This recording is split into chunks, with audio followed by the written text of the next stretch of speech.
How to customize your DOLA Pro with a Rearfoot Thickness Reduction. A Rearfoot Thickness Reduction is the reduction of the orthotic heel thickness to create a lower profile device. In this video, we will show you how to complete a Rearfoot Thickness Reduction in clinic. A Rearfoot Thickness Reduction requires grinding lines on the outer surface of the heel.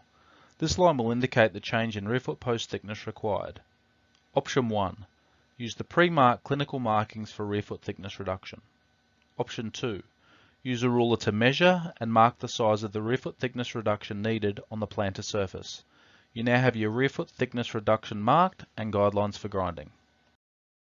The aim of grinding is to remove the orthotic shell material from the plantar heel to your guideline. Hold the orthotic shell by the medial and lateral sides. Place the plantar surface of the orthotic shell heel area against the grinder. Keep the orthotic shell horizontal and plane to prevent placing a varus or valgus wedge in the heel. Remove small sections of the orthotic at a time until you become comfortable and check your progress against your guideline. The orientation of the orthotic chosen was to aid in visualization of the grinding in this video. In clinical practice, you may find that rotating the orthotic will aid in ergonomics and ease of this modification. The length that the grind extends into the plantar surface will increase as the depth of thickness reduction increases. This is to ensure a smoother blend with the modification. A mild grind will keep the majority of the thickness and will appear as a short grind.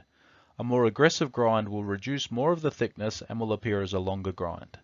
A full sweep of the edge against the grinder will ensure a smooth and even finish. If an even lower profile device is needed, a heel aperture can be cut into the shell. A rearfoot thickness reduction is used to aid in footwear fit of hard-to-fit styles including football boots, cycling cleats, ski boots, dress shoes, high heels, street shoes, and narrow-waisted sports shoes, and to change the sagittal plane position of the heel for bursitis, haglunds, or shallow footwear. Fit customizations can be performed on the entire DOLA Pro range. If you don't have a grinder, the Pro Fit and Pro Light are popular low-profile options. For the latest open access education and training, subscribe to our YouTube channel and follow us on Facebook and Instagram. And be sure to download our advanced customization manual at dolaorthotics.com. To access more of our videos, please follow the links, and we look forward to supporting you in your clinical practice.